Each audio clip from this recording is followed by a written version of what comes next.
As-tu déjà senti que ton foyer n'était pas complètement vide? Des bruits étranges, des ombres que tu ne peux expliquer?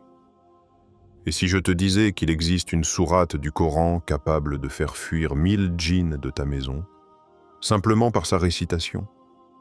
Peu de gens connaissent ce secret, et pourtant, il est enseigné depuis des siècles par le prophète.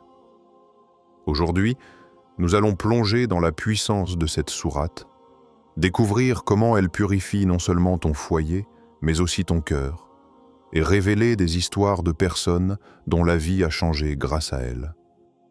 Reste avec moi jusqu'au bout. Ce que tu vas entendre pourrait transformer ta maison et ton âme. 1. L'énigme des maisons habitées par l'invisible. Il existe des nuits où le silence ne rassure pas. Des nuits où l'obscurité semble porter un poids. Tu éteins la lumière, mais au fond de ton cœur, tu sens que tu n'es pas seul. Tes yeux cherchent des ombres sur les murs. Tes oreilles guettent un murmure que tu n'arrives pas à saisir. C'est dans ces instants que naît une peur invisible, celle d'une présence que l'on ne peut ni voir ni toucher, mais que l'âme reconnaît immédiatement. Depuis toujours, l'homme vit avec l'idée que certaines maisons portent une énergie étrange. Parfois, c'est une brise glaciale qui traverse une pièce alors que toutes les fenêtres sont fermées. Parfois, ce sont des pas qu'on croit entendre, des portes qui grincent sans raison, des cauchemars récurrents qui réveillent toujours au même moment de la nuit. Dans beaucoup de cultures, on parle de fantômes. Mais dans la tradition islamique, nous savons que ce monde invisible porte un nom, les djinns. L'histoire que je vais te raconter pourrait être celle de ton voisin. Elle pourrait même être la tienne. C'était une famille ordinaire, vivant dans une petite maison au bout d'une ruelle tranquille. Rien, en apparence, ne distinguait ce foyer des autres. Mais quand le soleil disparaissait derrière l'horizon, une atmosphère lourde s'installait dans la maison. La mère fut la première à le remarquer. Chaque nuit, à la même heure, elle entendait comme des pas qui résonnaient dans le couloir, alors que tout le monde dormait. Le père, au début, n'y croyait pas. « Ce n'est que ton imagination », disait-il. Mais un soir, alors qu'il lisait seul dans le salon, il sentit une ombre passer derrière lui. Une ombre silencieuse, sans souffle, sans odeur, mais dont la présence fit dresser chaque poil de son corps. Les enfants, eux aussi, commencèrent à se réveiller en pleurant, décrivant des visages qu'ils voyaient dans leurs rêves, des voix qui les appelaient par leurs prénoms. L'ambiance dans la maison changea. Les disputes devinrent fréquentes, les malaises plus lourds. Même en plein jour, l'air semblait peser sur les épaules de chacun. Alors, dis-moi, et toi, as-tu déjà senti que ton foyer cachait une présence invisible? As-tu déjà eu l'impression qu'une pièce de ta maison n'était jamais vraiment vide, même quand tu étais seul? Ce que vivait cette famille n'est pas un mythe, car le prophète nous a enseigné que les djinns existent bel et bien, et que certains d'entre eux aiment s'installer dans les maisons où la mention d'Allah est oubliée. Des foyers sans prière, sans dhikr, sans récitation du Coran deviennent pour eux des lieux d'habitation, des refuges sombres où ils sèment la peur, le désordre et parfois même la maladie. La mère de cette famille, désespérée, décida un soir de se tourner vers une voisine pieuse. Elle lui raconta tout, les bruits, les cauchemars, la peur qui grandissait dans la maison. La voisine l'écouta en silence, puis dit calmement: « Ton foyer a besoin de lumière, et cette lumière ne vient pas des lampes, mais de la parole d'Allah. » Elle lui expliqua que le prophète avait enseigné une vérité puissante. La récitation de certaines sourates chasse les djinns et les forces invisibles qui cherchent à s'installer dans les foyers. Elle évoqua cette sourate que beaucoup négligent, et pourtant, dont la récitation régulière suffit à faire fuir 1000 djinns d'une maison. La famille découvrit alors que leur peur n'était pas une fatalité, qu'il existait un remède, Une arme invisible mais infiniment plus forte que l'ombre, le Coran. Ainsi commence le voyage vers cette sourate oubliée. 2. La sourate de la protection. Ferme un instant les yeux et imagine. Imagine que dans le silence de la nuit, ta maison n'est plus qu'un navire fragile perdu dans l'océan sombre de l'invisible. Les vents invisibles frappent ses murs, les vagues de l'angoisse secouent ses habitants. Et puis, soudain, une voix s'élève. Une voix qui récite, lentement, majestueusement, Alif, Lam, Mim. C'est le commencement de sourate Al-Baqarah, la plus longue sourate du Coran.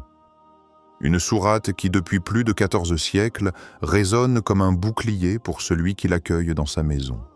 Le prophète nous l'a dit clairement, ne transformez pas vos maisons en cimetières. Satan fuit la maison dans laquelle on récite sourate Al-Baqarah, rapporté par Muslim. Ces paroles sont une clé. Elles dévoilent un secret immense. Quand l'homme prononce la parole d'Allah, l'invisible tremble. Les djinns, aussi nombreux soient-ils, ne supportent pas la lumière de ces versets. Ils se dispersent comme des ombres chassées par le lever du soleil. Mais pourquoi cette sourate en particulier? Parce qu'elle porte en elle des versets qui sont comme des éclairs divins. Parmi eux, le plus connu, Ayat al-Kursi. Ce verset, que le prophète a décrit comme le plus grand du Coran, est une proclamation de l'unicité et de la souveraineté d'Allah. Il affirme que rien n'échappe à sa science, que rien ne peut se tenir debout en dehors de sa volonté. Quand ces mots sont prononcés dans une maison, les djinns et les shayatines n'ont plus de place pour respirer.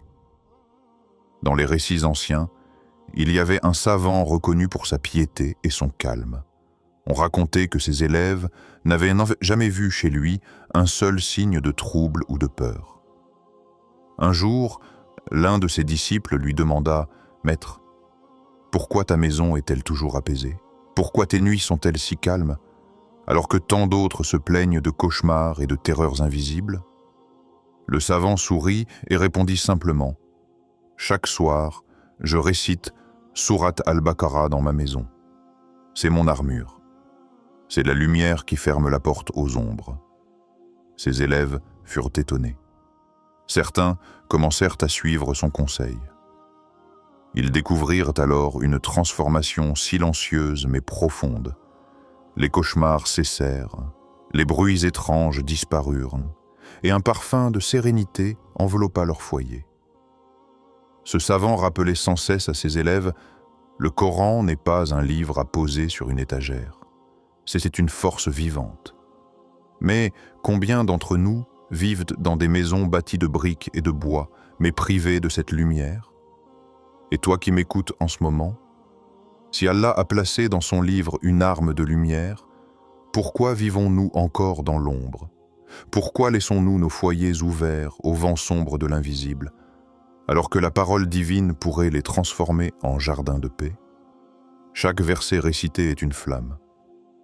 Chaque mot est un souffle qui repousse le mal. Sourate Al-Baqarah n'est pas seulement une protection, elle est une purification. Elle ne chasse pas seulement les djinns, elle nourrit l'âme, elle purifie les murs. Elle remplit l'air d'une paix que rien d'autre ne peut offrir. Dans le rythme lent de sa récitation, le cœur se calme. Dans la vibration de ses mots, les murs se fortifient. Dans la profondeur de ses significations, la maison devient un lieu de sakina, de tranquillité.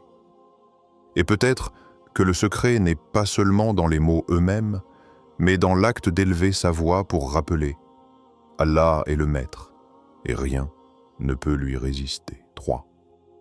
Quand la parole d'Allah purifie les foyers, je vais te dire quelque chose que je n'ai jamais vraiment osé partager avant. Pendant longtemps, mes nuits étaient des prisons. Chaque fois que je fermais les yeux, je me retrouvais poursuivi par des cauchemars étranges. Je voyais des silhouettes noires qui se tenaient dans un coin de ma chambre, immobiles, mais lourdes de menaces. Certaines nuits, j'entendais comme des pas dans le couloir, et d'autres fois, C'était mon propre prénom qu'on murmurait dans mon sommeil. Tu connais cette sensation? Celle de se réveiller en sursaut, le cœur battant si fort que tu as l'impression qu'il va sortir de ta poitrine. Tu allumes la lumière, mais tu sais bien que ce que tu ressens ne disparaît pas avec un simple interrupteur. C'était devenu ma vie. Et peu à peu, ma maison, cet endroit qui aurait dû être un refuge, était devenu une cage de peur. Un jour, en parlant de tout ça à un frère pieux, il me regarda avec une douceur que je n'oublierai jamais. Il me dit « Tu cherches la paix dans la lumière artificielle, mais la vraie lumière se trouve dans la parole d'Allah. Essaie la récitation de Sourate Al-Baqarah dans ta maison, et tu verras. » Au début, j'étais sceptique. Comment quelques versets pouvaient-ils chasser des cauchemars aussi lourds? Mais j'étais au bout. Alors, un soir, j'ai pris mon courage à deux mains, j'ai fait mes ablutions, j'ai ouvert le Coran et j'ai commencé à réciter, lentement, verset après verset. Ma voix tremblait. Je ne connaissais pas tout par cœur. Alors je lisais à voix basse, parfois en m'arrêtant pour reprendre mon souffle. Mais quelque chose s'est produit. La maison avait toujours cette même obscurité, mais l'air était différent. Comme si chaque mot récitait une vérité que mes murs attendaient depuis longtemps. Je me suis endormi ce soir-là sans cauchemar, pour la première fois depuis des mois. J'ai répété cela les soirs suivants. Certains versets me faisaient se pleurer, d'autres faisaient battre mon cœur plus vite. Et petit à petit, les bruits étranges ont disparu. Le poids invisible s'est dissipé. Même mes rêves ont changé. Au lieu de silhouettes menaçantes, j'ai vu des lumières 4. La sagesse divine derrière la protection. Quand on parle de djinn et de sourates protectrices, beaucoup de gens s'arrêtent à l'idée de repousser une menace extérieure. Comme si le Coran n'était qu'un bouclier contre l'ombre. Mais en réalité, la sagesse d'Allah va bien au-delà de ce que nos yeux craignent. La récitation de Sourate Al-Baqarah ou d'autres versets protecteurs n'est pas seulement un moyen de fermer les portes aux djinns, c'est une manière d'ouvrir celle du cœur à la lumière. Réfléchis un instant. Une maison, ce n'est pas seulement des murs, un toit et des fenêtres. C'est un espace qui garde nos rires, nos larmes, nos prières, nos secrets. Quand une maison est privée du rappel d'Allah, elle devient lourde, froide, presque inhabitable spirituellement. Mais dès que le Coran résonne entre ses murs, elle se transforme. Elle devient un lieu de rahma, de miséricorde, où chaque souffle rappelle la présence du Créateur, et maintenant pousse la réflexion plus loin. Ta maison extérieure n'est qu'un reflet de ta maison intérieure, ton cœur. Si ta maison de briques peut être habitée par les djinns quand elle est vide de la parole divine, imagine ce qu'il en est de ton cœur lorsqu'il est privé du dhikr et du Coran. Ce cœur devient une demeure où les doutes, les passions destructrices et les ténèbres prennent place. Mais si ce même cœur s'illumine par la récitation, la méditation et l'amour d'Allah, alors même les djinns n'osent s'approcher. Un savant disait « Quand le Coran emplit ton cœur, ce cœur devient un phare. Et les phares ne repoussent pas seulement la tempête, ils guident aussi ceux qui sont perdus. Voilà peut-être la véritable sagesse derrière la protection. Elle ne consiste pas seulement à fermer ta maison à l'invisible qui te trouble, mais aussi à ouvrir ton cœur à une lumière qui t'élève. Car en vérité, qu'est-ce qu'une maison protégée si ses habitants restent prisonniers de leurs propres ombres intérieures? Qu'est-ce qu'un toit sain si le cœur en dessous est malade? Allah ne nous a pas donné le Coran seulement pour que nos murs vibrent, mais surtout pour que nos âmes guérissent. Chaque verset récité agit comme un parfum spirituel. Il purifie l'air que tu respires, mais surtout, il purifie tes pensées, tes intentions, ton regard sur la vie. C'est ainsi que la maison et le cœur deviennent le miroir l'un de l'autre. Tous deux doivent être habités par la lumière. Alors, écoute bien cette question et garde-la en toi comme une invitation à la réflexion. Ta maison est-elle habitée par la lumière ou par les ombres?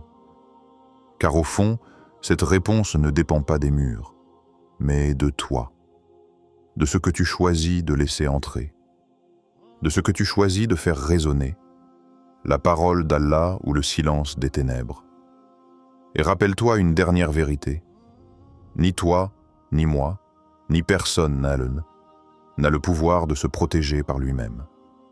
La force ne vient pas de notre voix, ni de nos murs, ni de nos efforts. Elle vient d'Allah uniquement. C'est lui qui a fait du Coran une lumière. C'est lui qui a promis sa protection à ceux qui cherchent refuge en lui. Et c'est lui, enfin, qui peut transformer une simple maison en sanctuaire de paix et un simple cœur en un royaume de lumière. Dans cette vidéo, nous explorons le pouvoir d'une sourate du Coran capable de repousser les djinns et de purifier les foyers. À travers des récits réels, des enseignements du prophète et des conseils spirituels pratiques, tu découvriras comment les djinns peuvent habiter un lieu privé du rappel d'Allah, le pouvoir protecteur de sourate Al-Baqarah et d'Ayat Al-Kursi, des histoires vraies de foyers transformés par la récitation du Coran. La sagesse profonde derrière cette protection, purifier la maison et le cœur. Cette vidéo n'est pas seulement un guide pour éloigner l'invisible, mais une invitation à remplir ton foyer et ton cœur de lumière divine.